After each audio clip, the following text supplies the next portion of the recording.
Hello అండి, welcome to my channel. ఒక్కసారి తింటే మళ్ళీ మళ్ళీ తినాలనిపించే చికెన్ కర్రీ ఎలా తయారు చేయాలో చూద్దాం.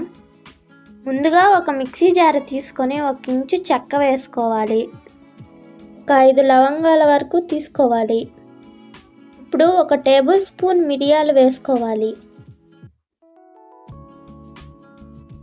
1 టేబుల్ స్పూన్ జీలకర్ర వేసుకోవాలి. ఇందులో 1 యాలక్కాయ వేసుకోవాలి. ఇందులో ఒక 2 ఇంచుల వరకు అల్లం కట్ చేసుకొని వేసుకోవాలి. ఒక 4-5 వెల్లుల్లిపాయ రెమ్మలు వేసుకోవాలి. ఇప్పుడు ఇందులో ఎండు కొబ్బరి సన్నగా కట్ చేసుకొని ఒక హాఫ్ బౌల్ వరకు వేసుకోవాలి. ఇప్పుడు కొద్దిగా వాటర్ పోసుకొని మిక్సీకి పట్టుకొని మెత్తటి పేస్ట్ లాగా చేసుకోవాలి. ఇప్పుడు ప్యాన్లో ఆయిల్ హీట్ అయ్యాక ఒక బిర్యానీ ఆకు వేసుకోవాలి. సన్నగా కట్ చేసిన ఎర్రగడ్డను ఇందులో వేసుకోవాలి. అలాగే ఒక 2 కరివేపాకు రెమ్మలను వేసుకోవాలి. ఇప్పుడు దీన్ని బాగా కలుపుకుంటూ ఒక 2 నిమిషాలు ఫ్రై చేసుకోవాలి. మీరెవరైనా కొత్తగా చూస్తుంటే మన ఛానల్ని సబ్స్క్రైబ్ చేసుకోండి.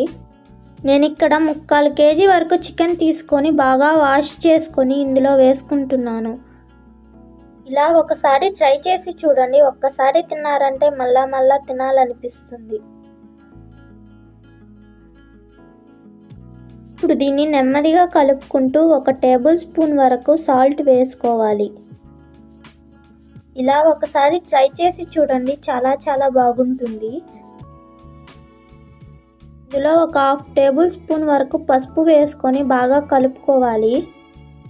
ఈ కర్రీ చపాతీ, పూరి, రైస్ ఎందులోకైనా చాలా టేస్టీగా ఉంటుంది.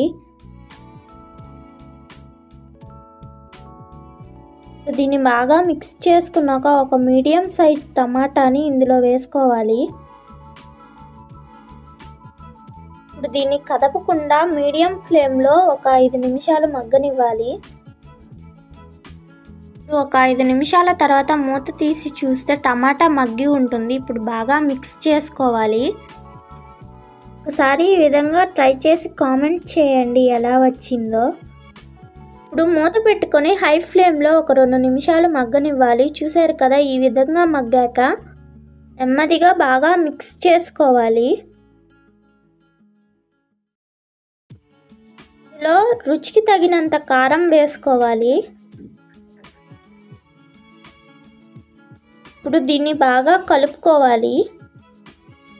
ఇప్పుడు దీన్ని 1 నిమిషం ఫ్రై చేసుకొని దీంట్లో 1 టేబుల్ స్పూన్ ధనియాల పొడి వేసుకోవాలి. 1 టేబుల్ స్పూన్ చికెన్ మసాలా వేసుకోవాలి. ఇప్పుడు ఒక హాఫ్ టేబుల్ స్పూన్ వరకు గరం మసాలా వేసుకోవాలి. చిటికెడు పసుపు వేసుకోవాలి. ఇప్పుడు దీన్ని బాగా మిక్స్ చేసుకోవాలి.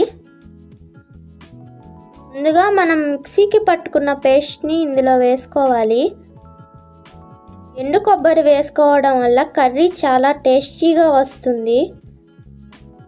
ఇప్పుడు బాగా మిక్స్ చేసుకుంటూ కొద్దిగా వాటర్ పోసుకోవాలి గ్రేవీ కోసం.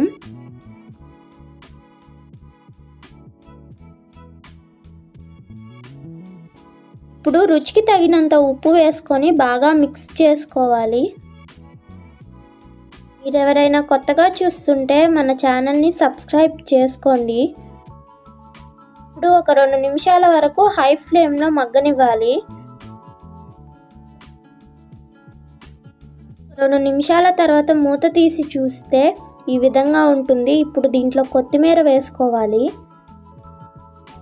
ఇప్పుడు దీన్ని 1 నిమిషం వరకు మూత పెట్టుకొని మగ్గనివ్వాలి.